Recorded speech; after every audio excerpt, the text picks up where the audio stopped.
Hello! Tuu mukaan meidän roadtripille Lofoteille Norjaan. Viime kesänä tosiaan me lähdettiin Helsingistä ajamaan kohti Kolaria. Tämän matkan olisi voinut helposti taittaa myös junalla, ja näin mä tekisinkin ensi kerralla. Tuohon meni 10 tuntia, ja me ajettiin tällaisia isoja moottoriteitä, koska päämääränä oli tosiaan ne Lofotit. Mutta myös täällä nähtiin hienoja maisemia, ja otettiin aika rennosti toi matka. Tässä meidän ensimmäinen yösija myöskin.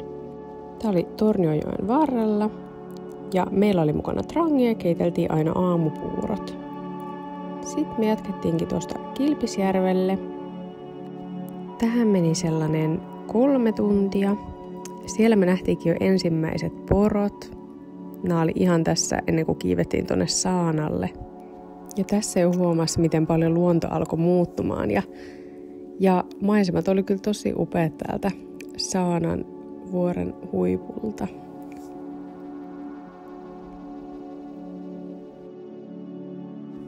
Tuli myös pientä tihkusadetta, mutta se ei haitannut. Ja missään kohtaa reissua ei satanut, kun me pystytettiin telttaa. Se oli aika tärkeää. Mutta tosiaan olisin ottanut kyllä vaikka yöjunan Kolariin ja siitä lähtenyt ajaa, koska siitä alkoi nämä upeat maisemat. Tässä oli meidän Kilpisjärven telttapaikka. Ja myös täälläkin me tehtiin puuroa ja sitten kananmunia ja kahvia. Kaiken sai trangialla tehtyä. Ja me yövyttiin tällaisessa leirintäpaikassa. Täältä löytyi suihkut ja saunat. Kannattaa varata kolikoita mukaan, koska suihkut toimii Suomessa melkein aina kolikoilla näissä leirintäalueilla. Sitten me jatkettiin Tromssan kautta Pollaniin. Tämä Tromssa oli aika tällainen extempore, koska mun ystävä asui siellä silloin ja me käytiin moikkaamassa häntä. Heti myöskin kun päästiin Norjan puolelle, niin nämä maisemat alkoi parantua niin paljon ja mä en ollut ikinä aiemmin käynyt Norjassa. Ja nämä vuoret oli niin upeita ja nämä vaan parani. Ja mä olisin halunnut kuvata koko ajan ja mä olisin halunnut pysähtyä koko ajan ihastelemaan näitä. Mutta koko ajan löytyi vaan parempia ja parempia maisemia, joten pysykää videolla, niin näette aivan todella upeita vuoristomaisemia vielä. Me ei myöskään hötkyilty ollenkaan tällä matkalla, vaan pysähdyttiin just sinne, minne mieli teki. Käytiin vähän extemporea Tromssassa, jäätiin aika pitkäksi aikaa sinne Tromssaan tai koko päiväksi ja käytiin vähän katsoa maisemia ja nähtiin mun ystävää ja käytiin syömässä. Myös nämä tiet on Norjan puolella tosi hyvässä kunnossa ja oli tosi miellyttävää ajaa. Me laitettiin vähän Hans Zimmeria soimaan ja sitten vaan ajeltiin hiljaisuudessa täällä vuorien keskellä. Siis nämä oli niin upeita. Ja aika ajoin aina tuossa myöskin oli tällaisia levehdyspaikkoja, mihin sitten ihmiset pysähtyivät ottamaan valokuvia tai katsomaan noita maisemia. Niitä löytyi aika usein ja niihin pääsi aika helposti myöskin pysähtymään. Me oltiin reissussa tosiaan heinäkuussa ja silloin oli just sopivan lämmin, että pärjäs hupparilla, pystyi hyvin nukkumaan teltassa ja illat ei ollut kovinkaan sateisia. Et välillä aina tuossa päivisin saattoi tulla jotain pientä tihkua, mutta aina se ilma selkeni. Kilpisjärveltä tänne Tromssaan ajoi tosiaan sen 2,5 tuntia ja siitä me jatkettiin sitten vielä Vollaniin tunnin verran. Ja meillä oli koko ajan sellainen ajatus siinä, että mennään sinne minne mieli tekee ja meillä oli viikko aikaa tehdä tämä roadtrippi ja tiedettiin, että suurin osa ajasta tullaan istumaan autossa tällä retkellä. Tässä me ollaan tosiaan nyt Tromssassa. Tämä oli tällainen ihanan vanhanaikainen kylä, mistä löytyi tuollaisia upeita puutaloja. Täällä oli aika paljon turisteja myöskin, yllättävän paljon itse asiassa. Täältä löytyi kyllä myös modernia kirkkoa, sitten löytyi sairaalaa ja kaikki tällaisissa upeissa vuoristomaisemissa.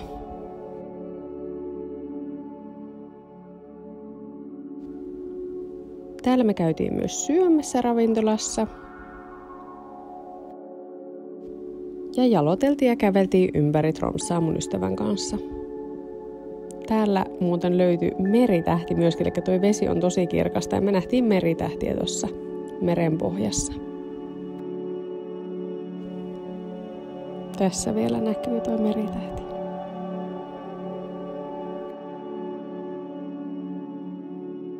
Sitten me ylitettiin vielä toi silta tonne Tromssan toiselle puolelle ja otettiin tällainen hissi tonne ylös.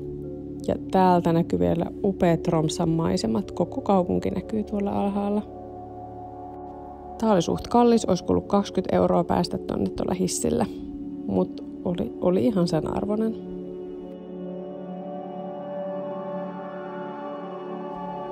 Sitten matka jatkui jonkin verran takaisinpäin, eli Vollaniin. Tästä risteyksestä me lähdettiin siis kohti Tromssaa ja ajettiin jo kerran sen läpi. Ja nyt me palattiin takaisin, jotta me seuraavana päivänä voidaan jatkaa sitten tuonne Lofoteille.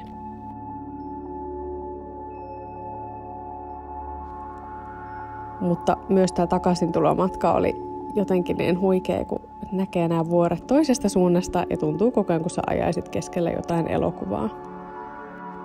Jo tässä kohtaa alkaa tulee vähän tuollaisia lumisia huippuja näissä vuorissa ja niitä on kyllä huikea katsoa tässä matkan varrella.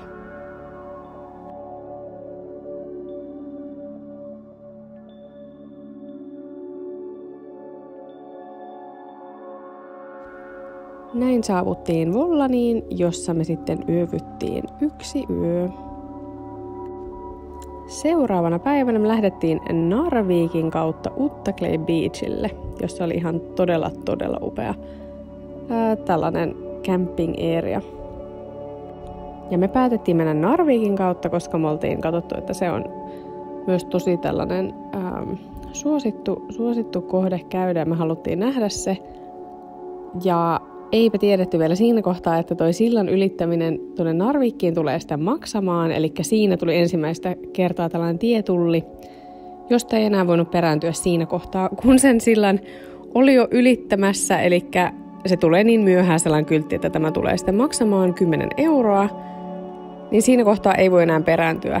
Eli pakko oli ajaa yli ja sitten koska Narvikista haluaa myös pois, oli pakko maksaa toinenkin 10 ja lasku tulee perässä kotiin.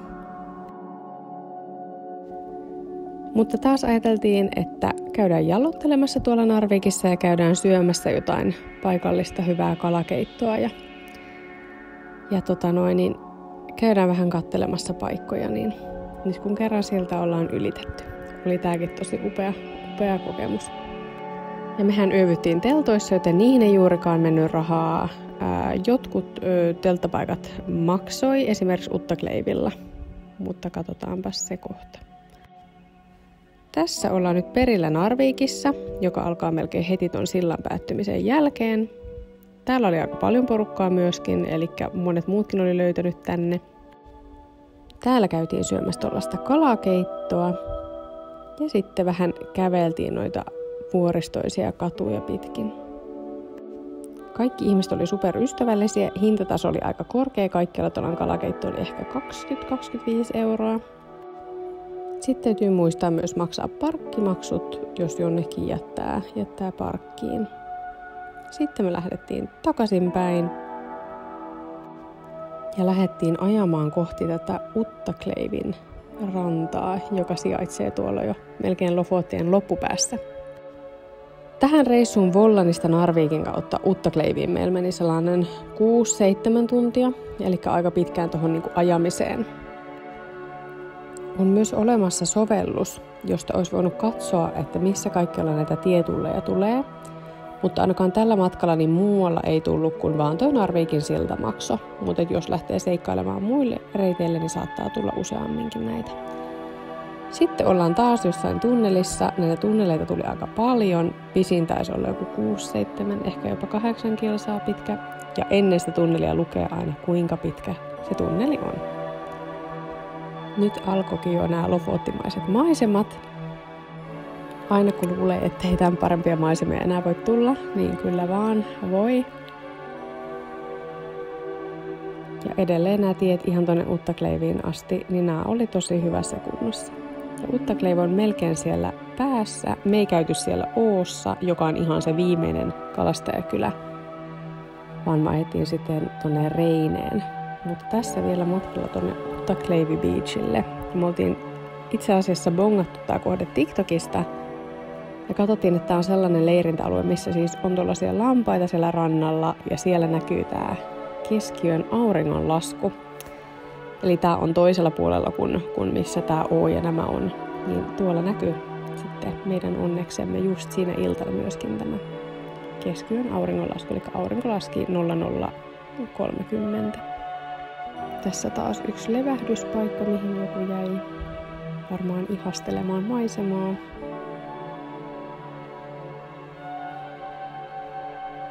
Ja alkaa jo ilta vähän hämärtyä ja kohta ollaankin jo perillä tuolla leirintäalueella. Tämä oli ehdottomasti sen arvoinen tämä leirintäalue ja tämä maksoi 20 € yöltä olla yksi yö tuossa leirintäalueella, mutta siellä olikin sitten kaikki vessat ja juokseva vesi ja näin, niin pääsi vähän peseytymään ja pesemään hampaat. Muuten meillä oli aina vesitonkka mukana, niin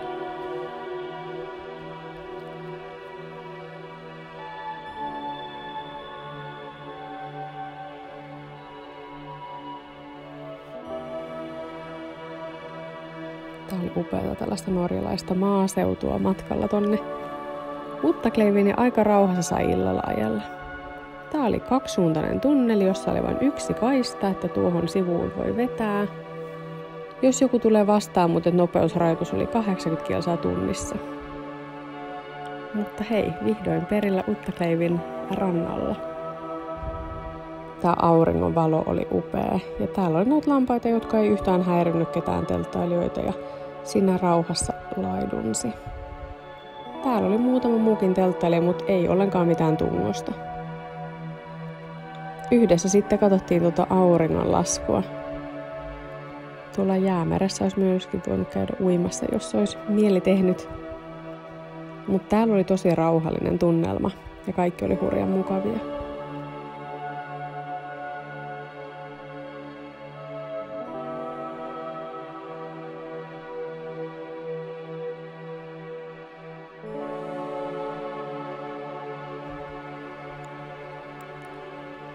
Seuraavana aamuna oli ihana nähdä taas tää ranta sitten päivän valossa. Oli vähän tuulinen aamu, mä en herännyt siihen, Aleksi heräsi siihen. Tehtiin aamupuurot ja kahvit ja oli vähän tuulista, joka vähän kuritti tätä meidän erittäin halpaa telttaa. Ensi kerralla ehkä sitten parempi mukaan. Lammaskin nautti tuulesta. Sitten me lähdettiin Reinen kautta ajamaan kohti Narvikia ja jäätiin tosiaan siihen Narvikin ennen sitä siltaa olevaan campingiin yöksi. Taas mentiin tätä Uttakleiv-tunnelia takaisin. Tää oli aika jännittävä, koska tosiaan tää oli kaksisuuntainen, mutta yksikaistainen erikoinen ratkaisu. Ja aina vähän jännitti, että tuleeko tulla jotain autoa vastaan ja varsinkin jos ne ajaa niin kovaa kuin sais, niin nämä on maisemia matkalla tuonne Lofottien ihan kärkeen, eli sinne Reineen. Olisi vielä voinut jatkaa sellaisen puolen tunnin matkan kohti Oota, mutta toi päivä oli aika sateinen, joten me päätettiin, että se Reine riittää tälle reissulle. Tiet myös kapeni ja täällä kestää vähän enemmän, tai vie enemmän aikaa ajaa näitä reittejä. Eli ajaminen ei ole enää kovinkaan nopeata sitten täällä Lofottien kärjessä, niin kannattaa varata reilusti aikaa.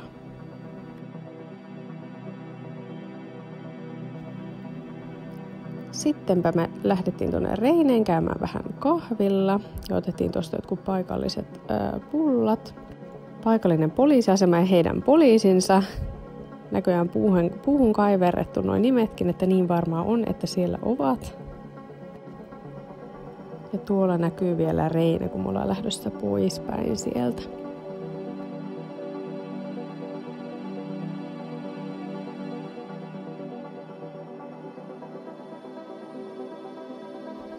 Mutta sataa tai paistaa, niin nämä maisemat on niin upeita, että kannattaa, vaikka olisi vähänkin sateisempi keli. Tässä vielä meidän camping sitten vähän ennen Narvikia. Sieltä löytyi keittiö, freesiä suihkua. Taisi olla telttapaikka ehkä 10 € yö ja meitä oli aika paljon telttailijoita siellä. Sen jälkeen me lähdettiinkin ajamaan kohti Oulua. Tässä oli vielä viimeisiä tällaisia tosi upeita maisemia. Itse asiassa ajettiin tuollaisessa aikamoisessa sumussa vielä tuolla vuoristossa Norjan puolella. Tässä vielä musiikkivalinnasta riippuen saattaa olla aika pelottavaakin ajella, mutta nautittiin vielä viimeisistä ajohetkistä tuolla vuoristossa. Mutta päällimmäisenä vinkkeinä niin ottaisin ehkä junan Kolariin tai Ouluun ja siitä takaisin ja ajaisin sitten enemmän tuolla Norjan puolella. Trangia kannattaa myöskin pitää mukana, sitten vaikka puurohiutaleita ja kananmunia ja kahvia, niin sillä saa tehtyä suurimman osan ruuista. Ehkä jotain nuudeleita, riippuu mitä syö. Sitten me ostettiin jotain marjoja ja hedelmiä siihen kylkeen. Ja aina välillä käytiin syömässä jossain ravintolassa tai muualla, jos oltiin jossain kaupungissa. Tässä vielä Oulussa meidän viimeinen camping. Sitten vaan nokka kohti Helsinkiä ja meidän nopea roadtrip oli ohi. Laita kysymyksiä, jos tulee jotain mieleen. Tää oli ihan huikea reissu, ehkä parhain ikinä. Kiitos kun katsoit!